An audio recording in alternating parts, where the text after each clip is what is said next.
Why shouldn't you go on a journey with Marco Polo? Because you'd probably doze off before reaching the first trade post.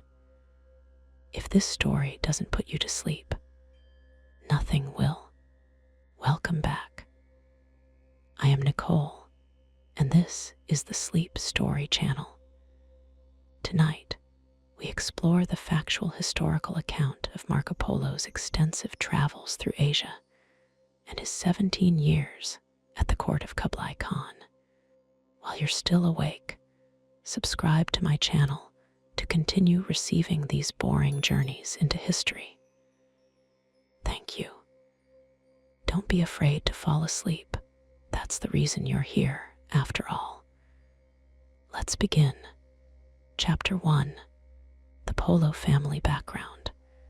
The story of Marco Polo begins in Venice, a powerful maritime republic during the 13th century. The Polo family were Venetian merchants of some standing, though claims of nobility remain disputed by historians. The family originated from Dalmatia and later established themselves in Venice, where they engaged in commercial trade. The elder Marco Polo, the father of Niccolo and the uncle of Maffei, conducted business from their family home in the confines of San Giovanni Grisostomo, a district of Venice. This area was inhabited by many merchants engaged in trade with the East. The Polo family specialized in the trade of jewelry and precious stones, commodities highly valued both in Europe and Asia during this period. Niccolo and Maffei Polo, Marco's father and uncle respectively, were enterprising merchants who had already established trading connections with the East before Marco was born. In approximately the year 1260 of the Common Era, they embarked on a trading expedition that would take them far beyond the usual boundaries of European commerce. Their initial destination was Constantinople, which had been under Latin rule since its capture during the Fourth Crusade in the year 1204.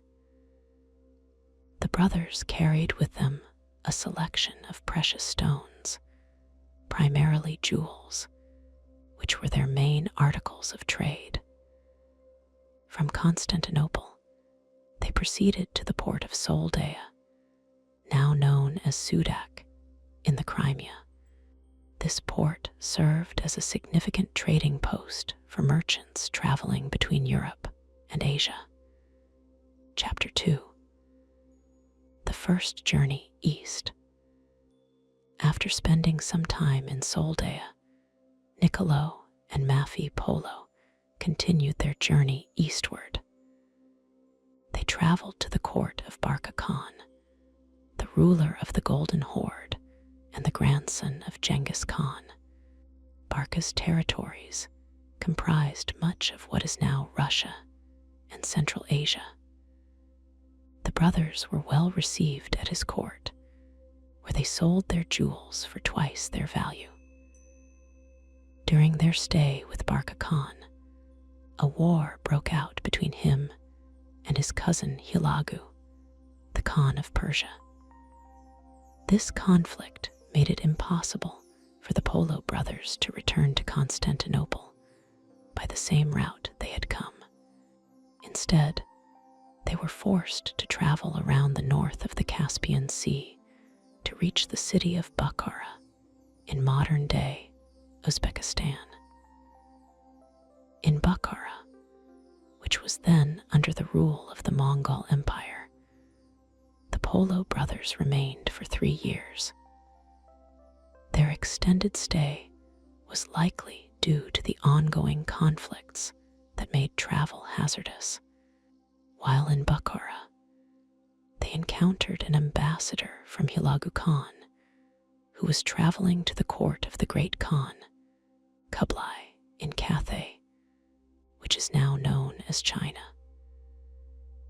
The ambassador, impressed by the brothers' knowledge and experience, invited them to accompany him to Kublai Khan's court. He assured them that the great Khan would be pleased to receive them, as he had never seen any Latins or Europeans and was curious about their lands and customs. Recognizing the potential commercial advantages of such a connection, the Polo brothers agreed to the journey. The journey to Kublai Khan's court was arduous and took approximately 1 year. They traveled through the vast expanses of Central Asia, crossing deserts, mountains, and steppes. Finally, they arrived at the summer residence of Kublai Khan at Shangdu, which was later romanticized as Xanadu in European literature. Chapter 3: The Second Journey with Young Marco. Kublai Khan received the Polo brothers with great honor and hospitality. He questioned them extensively about European affairs, particularly concerning the Pope and the Roman Church, as well as the customs, political systems, and military practices of European kingdoms. The great Khan, impressed by their knowledge and demeanor, decided to send them back to Europe as his ambassadors to the Pope. The Khan's request was for the Pope to send 100 learned men to instruct his people in Christianity and Western knowledge. He also asked for oil from the lamp that burned at the Holy Sepulchre in Jerusalem. The brothers were given a golden tablet, or pesa, which served as a passport, ensuring their safe passage and assistance throughout the Khan's dominions. The Polo brothers returned to Venice in the year 1269, discovering that Niccolo's wife had died during their absence, leaving behind his son Marco, who was now approximately 15 years old. Marco had been born around the year 1254, after his father's departure on the first journey. The brothers delivered Kublai Khan's message to the newly elected Pope Gregory X. However, instead of 100 learned men, the Pope assigned only 2 Dominican friars to accompany the Polos back to Cathay. These friars, fearing the dangers of the journey, turned back after reaching Armenia. Nevertheless, the Polo brothers, now accompanied by the young Marco, set out again for the court of Kublai Khan in the year 1271. Their journey took them through Armenia, where they noted the production of excellent textiles known as bukrams. They also passed through Turkomania, or Anatolia, which was inhabited by 3 principal ethnicities: Turkomans, Greeks, and Armenians. The travelers then proceeded through Greater Armenia, noting Mount Ararat, where Noah's Ark was said to have rested after the flood. They observed the abundant springs of oil near Baku on the Caspian Sea, which was used for burning and for treating skin diseases in camels. Chapter 4: Marco's service to the Great Khan after a journey of 3.5 years, during which they faced numerous hardships, including harsh weather, difficult terrain, and illness. The Polo party finally reached Kublai Khan's court in the year 1275. The Great Khan was delighted by their return and took a particular interest in the young Marco, who was now approximately 21 years old. Marco quickly learned the customs, languages, and writing systems of the Mongol Empire. His linguistic abilities and keen observational skills made him particularly valuable to Kublai Khan. The Great Khan soon employed him in his administration, sending him on various missions throughout his vast dominions. One of Marco's first assignments was a mission to the southwestern province of Yunnan.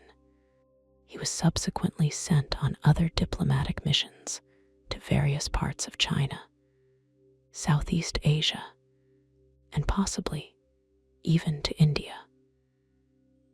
These journeys allowed Marco to gather the extensive geographical, cultural, and commercial information that would later form the basis of his famous account.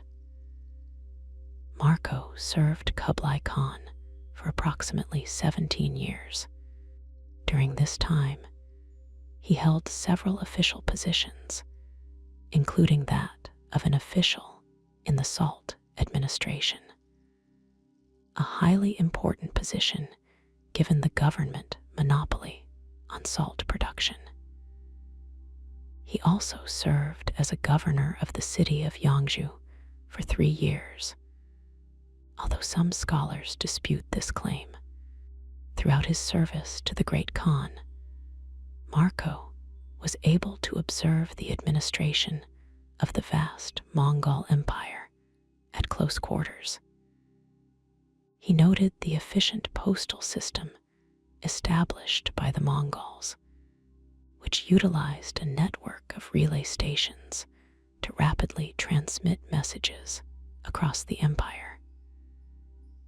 He also observed the use of paper money, a concept unknown in Europe at that time. Marco was impressed by the grandeur of Kublai Khan's court and the extent of his power. The Khan's summer palace at Shangdu and his winter palace at Dadu, now Beijing, were described by Marco as being of extraordinary magnificence. The Khan's hunting expeditions, in which thousands of people participated, were conducted on a scale that astonished the Venetian. Chapter 5. Lesser Armenia and Turkomania. Lesser Armenia, also known as Cilician Armenia, was a kingdom established by Armenian refugees who fled the Seljuk invasion of their homeland. At the time of Marco Polo's journey, it was ruled by King Leo III, who reigned from the year 1270 to 1289. The kingdom was situated along the northeastern corner of the Mediterranean Sea, in what is now southeastern Turkey. The climate of Lesser Armenia was noted for its unhealthiness, particularly in the coastal regions. The nobility and wealthy merchants would retreat to the mountains during the summer months to escape the heat and disease of the lowlands.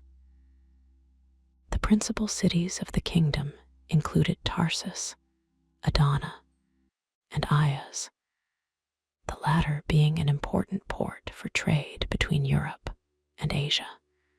Turkomania, corresponding roughly to modern Anatolia or Asia Minor, was inhabited primarily by 3 ethnic groups: Turkomans, Greeks, and Armenians. The Turkomans were nomadic people who had migrated from Central Asia and were known for their fine carpets and textiles. They lived mainly in the rural areas, raising livestock and engaging in banditry against caravans. The Greeks and Armenians, on the other hand, lived primarily in the cities and towns, where they engaged in trade and crafts. They were Christians, whereas the Turkomans were Muslims. The region was politically fragmented, with various Turkish emirates and the remnants of the Byzantine Empire competing for control. The city of Konya, formerly known as Iconium, was the capital of the Seljuk Sultanate of Rum, the dominant power in the region until its decline in the mid-13th century. Other important cities included Sivas, Kayseri, and Erzincan, which was noted for its production of a type of cotton cloth known as buckram. The region was strategically important as it controlled the land routes between Europe and Asia. Caravans carrying silk, spices, and other luxury goods from China and India passed through Turkomania on their way to the Mediterranean ports, from where they would be shipped to Europe. Chapter 6. Greater Armenia and Georgia. Greater Armenia, the ancestral homeland of the Armenian people, was a mountainous region centered around Lake Van and Mount Ararat. At the time of Marco Polo's journey, it was largely under the control of the Mongol Ilkhanate. The local Armenian nobles retained some autonomy. Mount Ararat, rising to a height of over 16,000 feet, was revered as the resting place of Noah's Ark after the biblical flood. Marco noted that the mountain was so high that it was difficult to ascend due to the snow that never melted from its summit. The surrounding region was known for its hot springs and salt mines. The city of Erzurum, described by Marco as Argiron, was an important commercial center on the trade routes between Persia and the Black Sea. It was noted for its production of silver and copper. Another significant city was Tabriz, which served as the capital of the Mongol Ilkhanate for a period, and was a major center for the production of textiles, particularly silk. Georgia, located to the north of Armenia, was a Christian kingdom that had experienced a golden age in the 12th and early 13th centuries before being devastated by the Mongol invasions. By the time of Marco's journey, it had become a vassal state of the Ilkhanate, though it retained its own kings. The Georgians were noted for their martial prowess and physical beauty. They were predominantly Eastern Orthodox Christians and had a feudal social structure similar to that of Western Europe.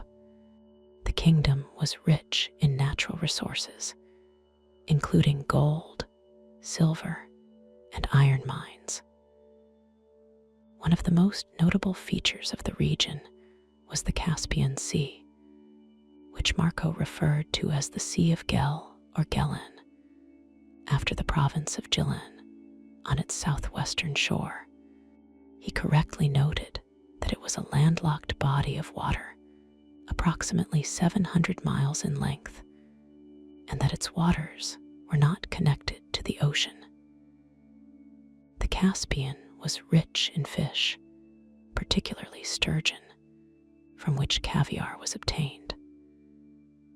Marco also noted the abundant springs of oil near Baku, which were used for lighting and medicinal purposes. This oil, now known as petroleum, would centuries later become one of the region's most valuable resources. Chapter 7.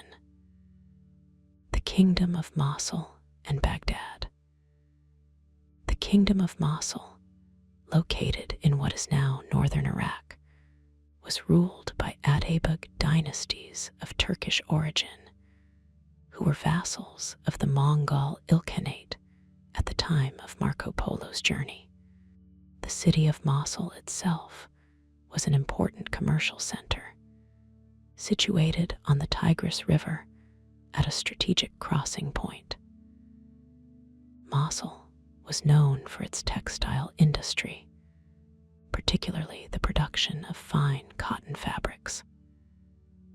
The term muslin is derived from the name of the city, indicating the association of this fabric with Mosul. The region was also known for its mineral resources, including marble, iron, and petroleum. The population of the kingdom was diverse, including Arabs, Kurds, Turks, and various Christian communities. The Nestorian and Jacobite Christians were particularly numerous in this region. The Nestorians, also known as the Church of the East, had separated from the main body of Christianity following the Council of Ephesus in the year 431. The Jacobites, or Syrian Orthodox, had similarly separated after the Council of Chalcedon in the year 451. Baghdad, once the magnificent capital of the Abbasid Caliphate and the intellectual center of the Islamic world, had fallen to the Mongols under Hulagu Khan in the year 1258. This event marked the end of the Abbasid Caliphate, which had ruled the Islamic world for over 500 years. The last Abbasid Caliph, al-Mustasim, was executed by the Mongols, reportedly by being rolled in a carpet and trampled to death by horses, as the Mongols believed that spilling royal blood on the ground would bring bad fortune. The city was sacked, its libraries and other cultural institutions destroyed, and many of its inhabitants massacred. By the time of Marco Polo's visit, Baghdad had partially recovered, but was a shadow of its former self. It remained an important commercial center due to its location on the Tigris River and its position on the trade routes between the Mediterranean and the Persian Gulf. The city was known for its production of silk textiles, particularly a type of silk, brocade, known as baldachin, a term derived from Baldaco, the Italian name for Baghdad. Marco also recounted a story about a miracle that supposedly occurred in Baghdad during the reign of the last caliph. According to this tale, the caliph, seeking to persecute the Christians, demanded that they demonstrate the truth of their faith by moving a mountain. A one-eyed cobbler, chosen for his piety, prayed fervently, and the mountain allegedly moved, saving the Christians from persecution. Chapter 8. Persia and its provinces. Persia, corresponding roughly to modern Iran, was divided into 8 kingdoms or provinces at the time of Marco Polo's journey. These provinces included Fars, the original homeland of the Persian people, Kerman, known for its turquoise mines, Khorasan, a major cultural and commercial center, and Azerbaijan, rich in oil resources. The region was under the rule of the Mongol Ilkhanate, established by Hulagu Khan, the grandson of Genghis Khan. The Ilkhans had converted to Islam by the time of Marco's visit, though they maintained many of their traditional Mongol customs and laws. The city of Tabriz, in Azerbaijan, served as the capital of the Ilkhanate for much of its existence. It was a major commercial center where goods from China, India, and Europe were traded.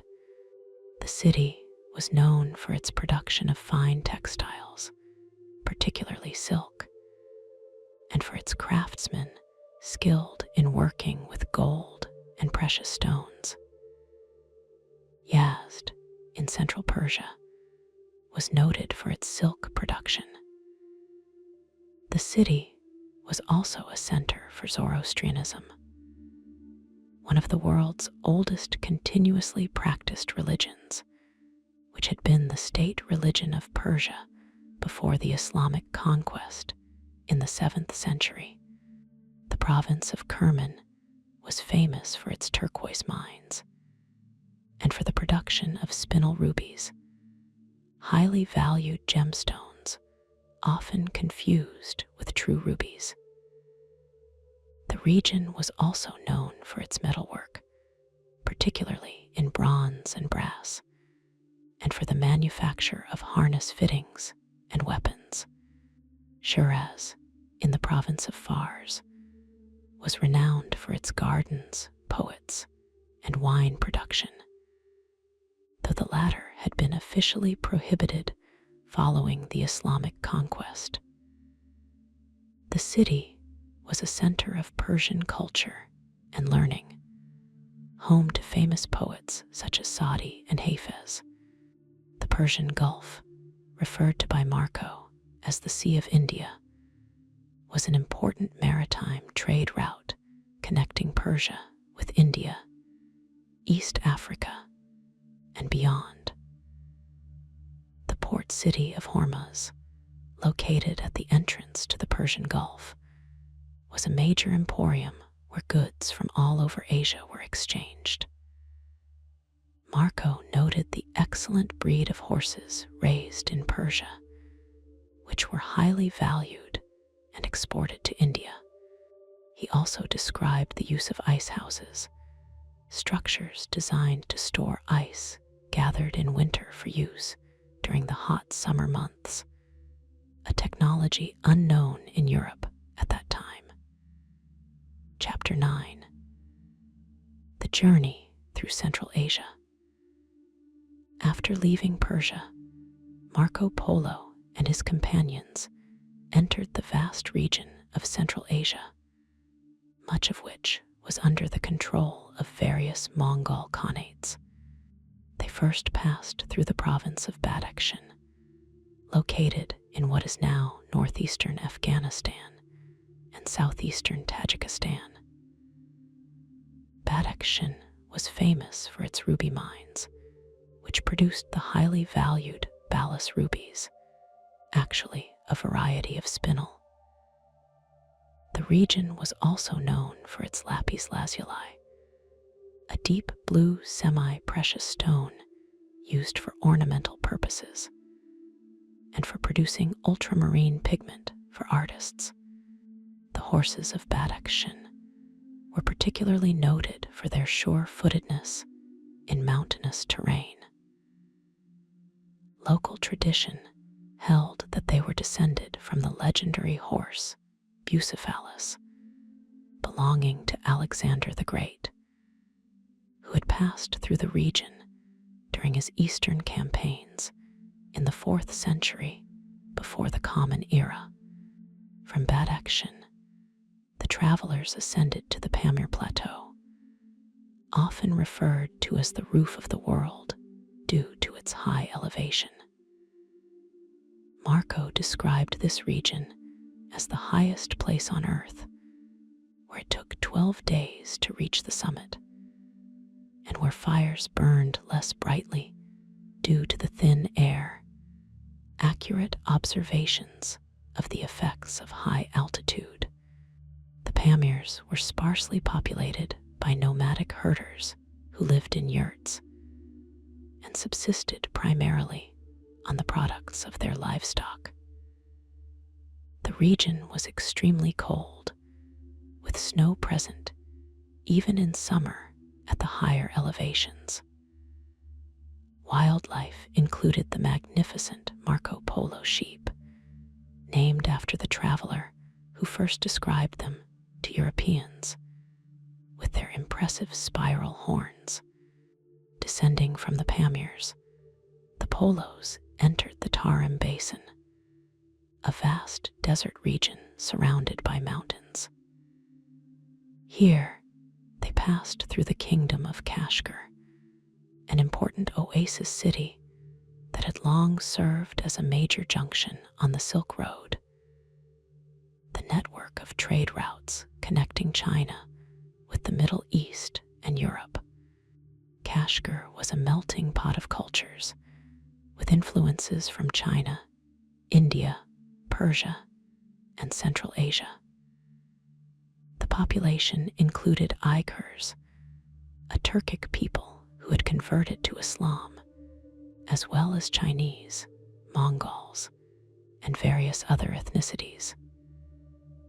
The city was known for its bazaars, where goods from all over Asia were traded. From Kashgar, the travelers continued eastward, passing through other oasis cities of the Tarim Basin, including Yarkand, Cotton, and Churchin. These cities were separated by stretches of the formidable Taklamakan Desert, one of the world's largest sandy deserts, whose name is said to mean place of no return in the local language. Chapter 10. The Plateau of Pamir and Beyond. The Pamir Plateau, often called the Roof of the World, is a high-altitude region where the great mountain ranges of the Himalayas, Tian Shan, Karakoram, Kunlun, and Hindu Kush converge. Marco Polo described crossing this plateau, noting that it took 12 days to traverse, and that the altitude was so high that fires did not burn as brightly as at lower elevations. The plateau was characterized by broad, relatively flat valleys separated by higher mountain ranges. The valleys were used as summer pastures by nomadic herders who brought their flocks of sheep, goats, and yaks to graze on the alpine meadows. In winter, the extreme cold and heavy snowfall forced these nomads to descend to lower elevations.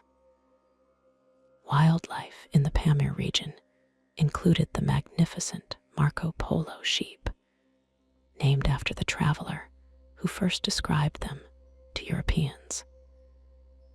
These sheep were noted for their massive spiral horns, which could reach up to 6 feet in length in mature males.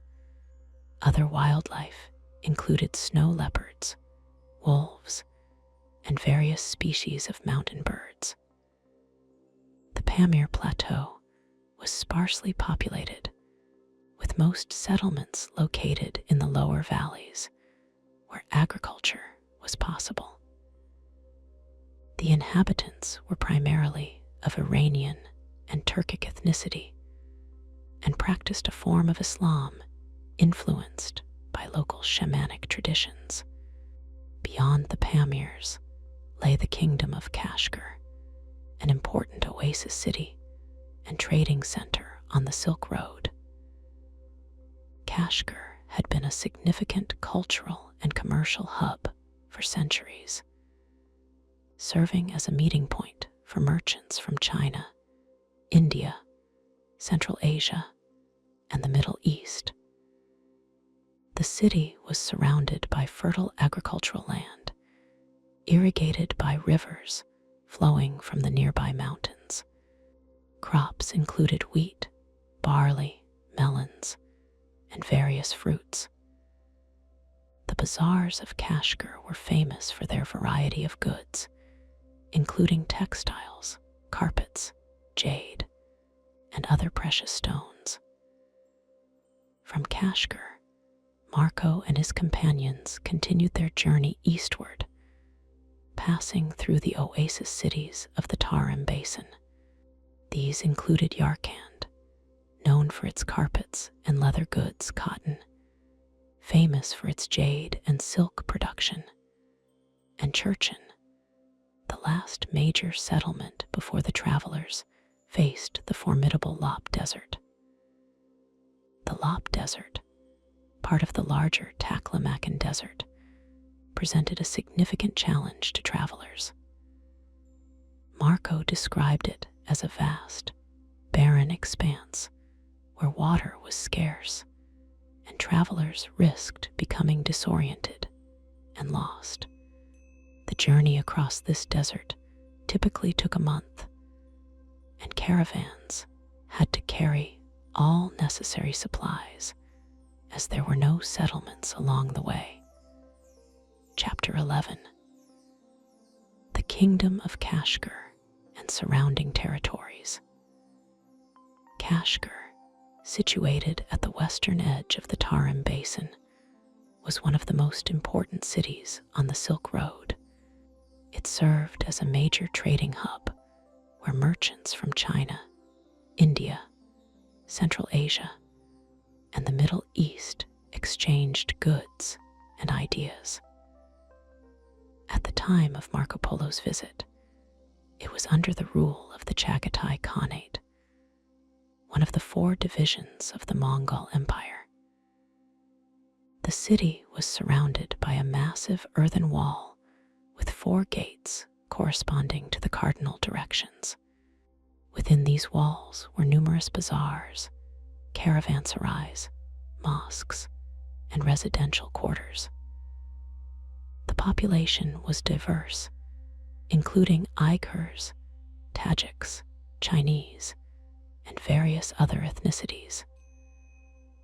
Kashgar was known for its Sunday market, which attracted merchants and customers from throughout the region. Goods traded included silk, jade, carpets, spices, tea, and porcelain.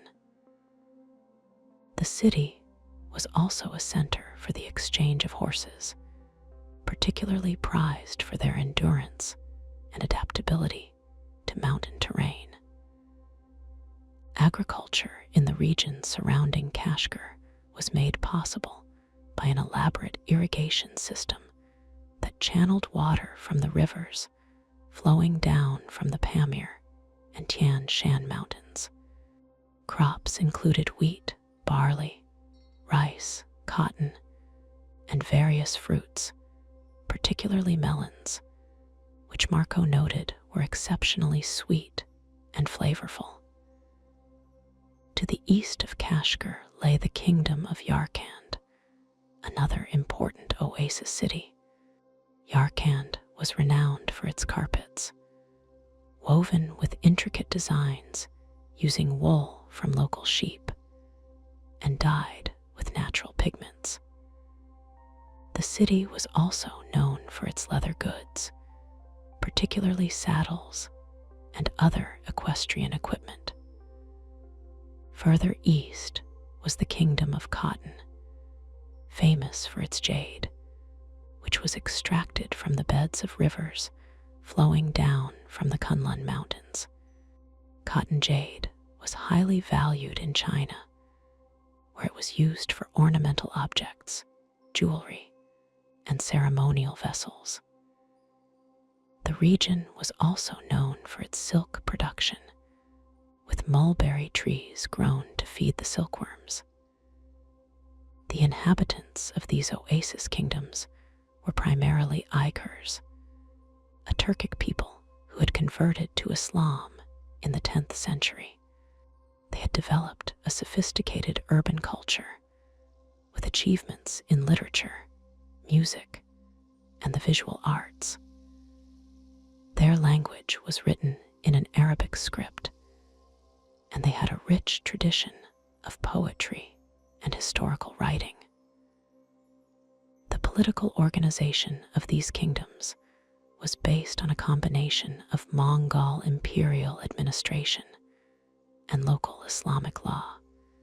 The Mongol rulers generally allowed considerable autonomy to local authorities as long as taxes were paid and order maintained. This pragmatic approach to governance facilitated trade and cultural exchange throughout the region. Chapter 12. The Gobi Desert and northern China. After traversing the Tarim Basin, Marco Polo and his companions faced the formidable Gobi Desert, a vast arid region stretching across much of Mongolia and northern China.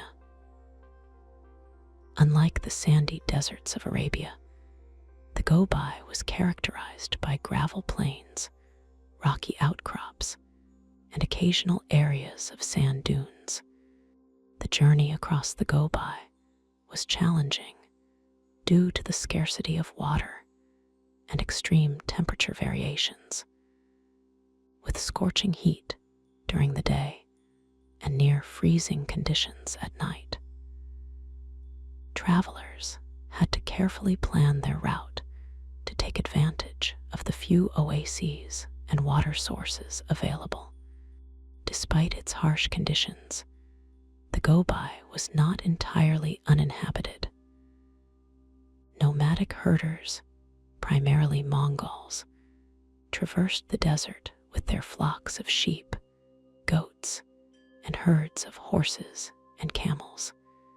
These nomads lived in portable dwellings called yurts or jurs, which could be dismantled and transported as they moved in search of pasture for their animals.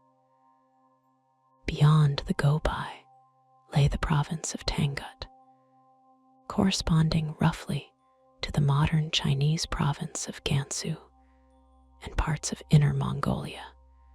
This region marked the transition from the arid steppes of Central Asia to the more settled agricultural lands of China proper.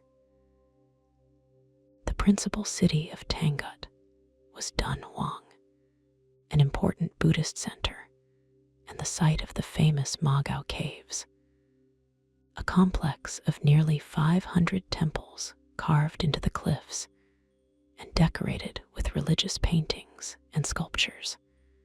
These caves contained thousands of manuscripts, including some of the earliest printed books in the world. Another significant city in the region was Jayayuguan, where the western end of the Great Wall of China terminated. This fortress city marked the traditional boundary between Chinese civilization and the barbarian lands beyond. It was an important military garrison and customs post, controlling movement and trade along the Silk Road. The province of Tangut was known for its production of rhubarb, which was valued as a medicinal herb and exported to Europe, where it commanded high prices. The region was also noted for its jade, which was highly prized by the Chinese for its beauty and symbolic associations with virtue and immortality. Buddhism was the predominant religion in Tangut, with numerous monasteries and temples scattered throughout the province. The form of Buddhism practiced was primarily Tibetan or Vajrayana Buddhism, characterized by elaborate rituals, tantric practices, and the use of mandalas and other symbolic representations. Chapter 13. The Court of Kublai Khan. Kublai Khan, the grandson of Genghis Khan and the fifth great Khan of the Mongol Empire, established his capital at Dadu, now known as Beijing, after completing the conquest of China and founding the Yuan dynasty in the year 1271. His summer palace, Shangdu, located about 200 miles north of Dadu, later became known to Europeans as Xanadu through Samuel Taylor Coleridge's famous poem. The Winter Palace at Dadu was an enormous complex surrounded by a square wall, each side of which was approximately 6 miles in length. Within this outer wall was another enclosure containing the imperial buildings. The palace itself was raised on a platform about 10 feet high and was constructed primarily of marble and other fine stones. The main hall of the palace, where Kublai Khan held court, could accommodate thousands of people for banquets and ceremonies. The walls were covered with gold and silver, and paintings depicting scenes from history and mythology. The roof was supported by massive columns, and the floor was raised in the center, where the Khan's throne was placed. Kublai Khan's personal appearance was described by Marco as being of middle height, neither too fat nor too thin, with a fair complexion, bright eyes, and a well-formed nose.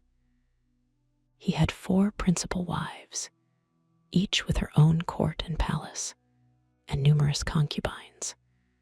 His wives were chosen from the Kongarat tribe, following Mongol tradition.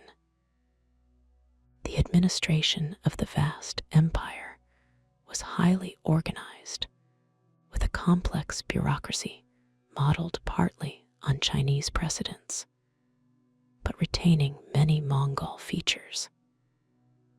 The empire was divided into provinces, each with its own governor and administrative staff. A system of postal relay stations allowed rapid communication throughout the realm. Court ceremonies were elaborate and followed strict protocols. When approaching the Khan, officials and visitors were required to kneel 3 times and touch their foreheads to the ground. No one was allowed to speak directly to the Khan unless invited to do so, and all communications had to pass through court officials. The Khan's personal guard consisted of 12,000 horsemen, known as keshik, who served in rotation, with 4,000 on duty at any given time. These elite troops were responsible for the Khan's safety and were drawn from the sons of Mongol nobles and trusted commanders. Kublai Khan was known for his religious tolerance and intellectual curiosity.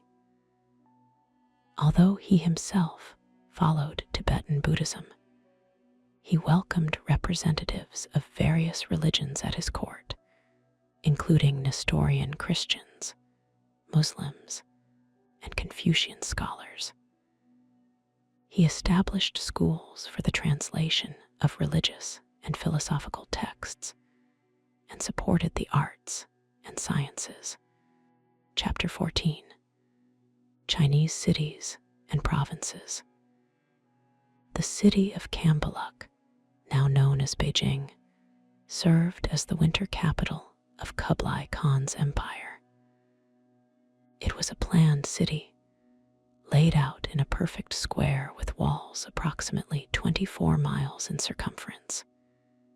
Each wall had 3 gates, making 12 in total, and each gate was guarded by 1,000 soldiers.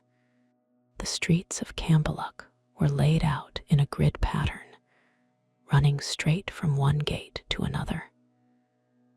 The houses were built of brick and stone, and many had gardens attached.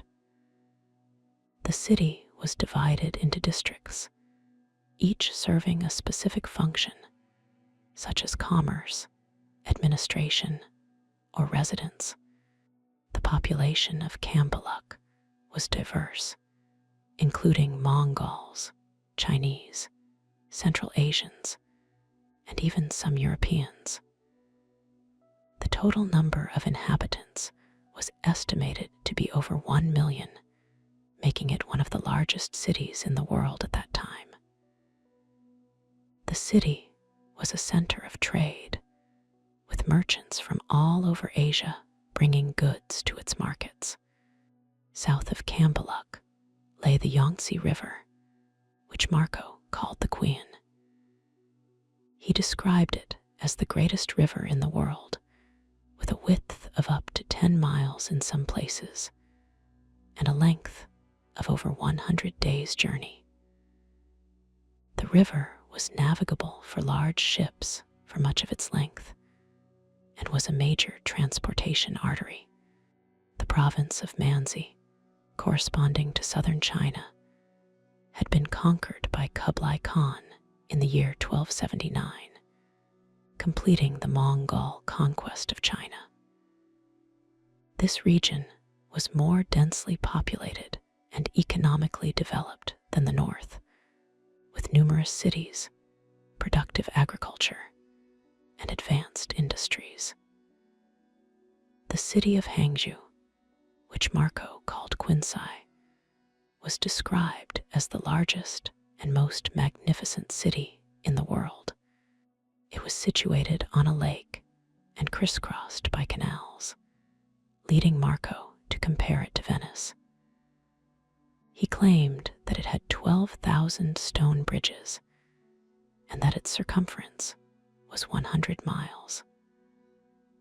Hangzhou was a center of silk production, with thousands of workers engaged in the cultivation of mulberry trees, the raising of silkworms, and the weaving of silk fabrics. The city was also known for its porcelain, lacquerware, and other luxury goods.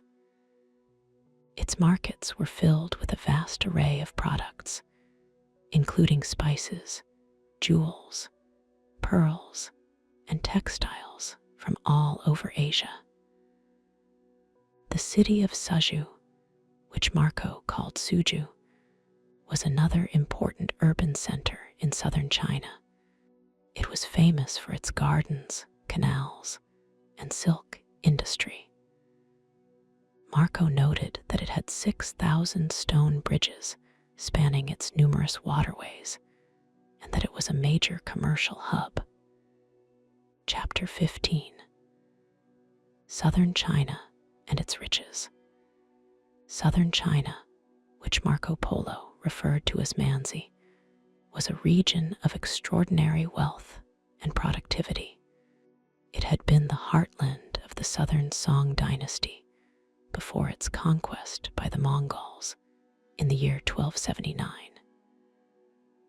The region was characterized by fertile agricultural land, numerous navigable rivers and canals, and a dense network of cities and towns.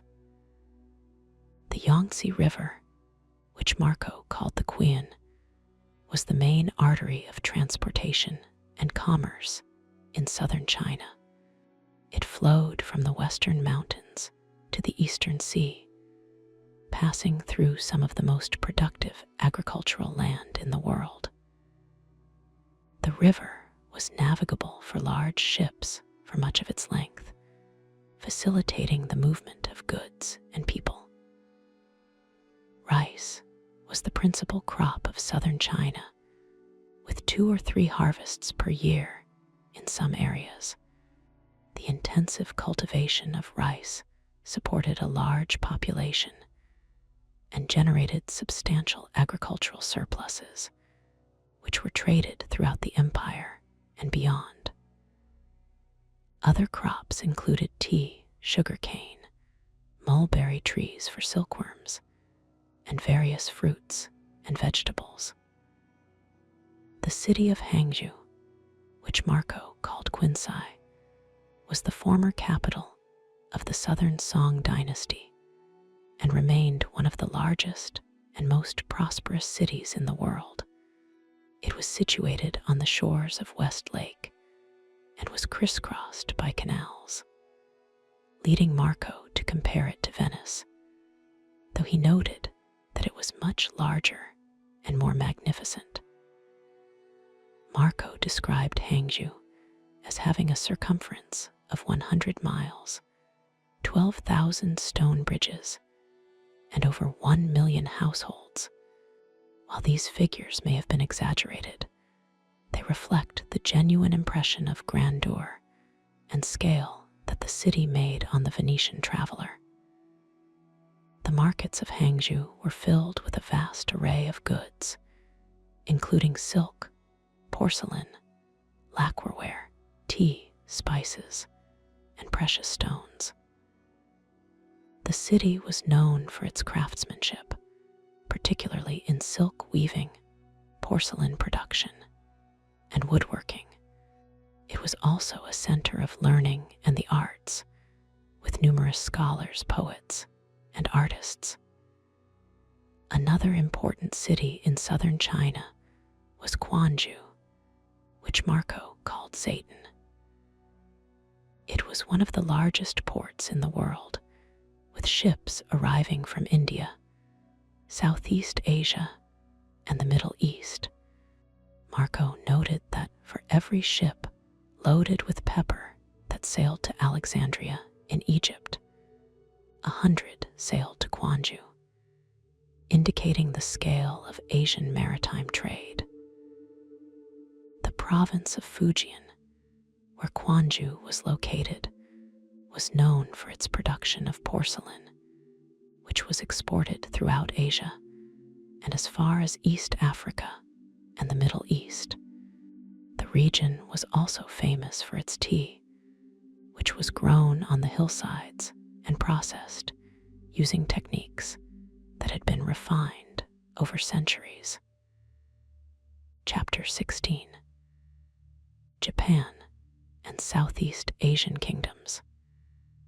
Japan, which Marco Polo called Sipangu, was described as an island nation located approximately 1,500 miles east of the coast of China. Marco never visited Japan himself, but he gathered information about it from Chinese sources during his time at Kublai Khan's court. According to Marco's account, Japan was extremely rich in gold, with the royal palace said to have roofs, floors, and even windows made of gold. While this was an exaggeration, Japan did have significant gold deposits, and gold was used extensively in religious art and architecture. The Japanese were described as being fair-skinned, well-mannered, and beautiful in appearance. They were said to be idolaters, referring to their Buddhist and Shinto religious practices. Marco noted that they were fiercely independent and had successfully resisted Kublai Khan's attempts to conquer them. In the years 1274 and 1281, Kublai Khan had launched 2 massive naval expeditions against Japan, both of which had ended in failure. The second expedition, involving over 4,000 ships and nearly 150,000 men, was largely destroyed by a typhoon, which the Japanese called the divine wind, or kamikaze, and which they believed had been sent by the gods to protect their land. Southeast Asia, which Marco referred to as the Indies, consisted of numerous kingdoms and islands, many of which were tributaries of the Yuan dynasty. The kingdom of Champa, located in what is now central and southern Vietnam, was known for its production of aloe wood and other aromatic substances used in perfumes and medicines. The island of Java was described as being extremely large and prosperous, with a population that was skilled in warfare and resistant to Mongol domination. The island produced spices, including pepper, nutmeg, and cloves, as well as precious woods and various medicinal plants. The kingdom of Siam, now Thailand, was noted for its elephants, which were used in warfare and for transportation. The Siamese were described as being Buddhists, with numerous temples and monasteries throughout their land. The kingdom was rich in gold and other precious metals. The Malay Peninsula, which Marco called Malayer, was an important center for the spice trade. The port city of Malacca, although not specifically mentioned by Marco, would later become one of the most important trading hubs in Southeast Asia, controlling the strait through which ships had to pass when traveling between the South China Sea and the Indian Ocean. Chapter 17. Return Journey and Final Years. After 17 years in the service of Kublai Khan, the Polo family began to consider returning to their homeland.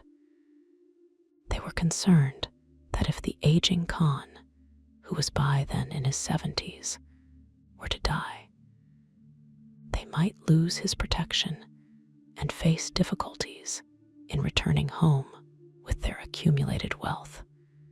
An opportunity for departure arose when envoys arrived from the Ilkhan of Persia, Arghun, requesting a bride from among Kublai's relatives. The Khan selected a 17-year-old princess named Kakachin to be sent to Persia, and the envoys, having heard of the Polo's knowledge of sea routes, requested that they accompany the princess on her journey. Kublai Khan reluctantly agreed to let the Polos depart, providing them with golden tablets of authority, or pases, which would ensure their safe passage and assistance throughout his dominions. The party, consisting of the 3 Polos, the princess, and a large retinue, set sail from the port of Gwangju in the year 1292. The sea journey took approximately 2 years and was fraught with difficulties. They sailed through the South China Sea, past Sumatra, and into the Indian Ocean. They made stops at various ports in Southeast Asia, India, and the Arabian Peninsula. Of the 600 passengers and crew who had started the journey, only 18 survived to reach Persia, though fortunately, the princess and the Polos were among them. Upon reaching Persia, they discovered that Ilkhan Arghun had died, and the princess was instead married to his son, Ghazan. The Polos then continued their journey overland, passing through Tabriz, Trebizond on the Black Sea, and Constantinople, before finally reaching Venice in the year 1295. When the Polos arrived in Venice, they had been away for 24 years and were initially not recognized by their relatives. According to a story recounted by the 16th century writer Giovanni Battista Ramusio, the Polos invited their relatives to a banquet, during which they cut open their old, shabby clothes to reveal a fortune in jewels and precious stones sewn into the linings. In the year 1298, just 3 years after their return, Venice was at war with Genoa, and Marco Polo was captured during a naval battle in the Adriatic Sea. He was imprisoned in Genoa, where he met a fellow prisoner, Rustichello of Pisa, a writer of romances. It was during this imprisonment that Marco dictated the account of his travels to Rustichello, who recorded them in a mixture of French and Italian. Marco was released from prison in the year 1299 and returned to Venice, where he married Donata Badour, the daughter of a merchant. They had 3 daughters, Fantina Bellella and Morta. Marco continued to work as a merchant and was known as Marco Maliani due to his stories about the millions of people and the vast wealth he had seen in the East. Conclusion: the travels of Marco Polo represent one of the most significant journeys of exploration in human history. His account provided Europeans with their first detailed description of the Far East, including China, Japan, and Southeast Asia. While some of his descriptions contained exaggerations or misunderstandings, the overall accuracy of his observations has been confirmed by subsequent historical and archaeological research. Marco's book became extremely popular and was translated into many languages. It influenced European cartography for centuries and inspired later explorers, including Christopher Columbus, who carried a copy of Marco's book on his voyages. The detailed descriptions of the wealth and resources of Asia stimulated European interest in establishing direct trade routes to the east, eventually leading to the age of exploration. The historical significance of Marco Polo's travels extends beyond geography and exploration. His account provided insights into the political, social, and economic systems of the Mongol Empire at its height, offering a unique perspective on one of the largest and most powerful empires in world history. His descriptions of Kublai Khan's court, the postal relay system, the use of paper money, and the administration of the vast empire were particularly valuable.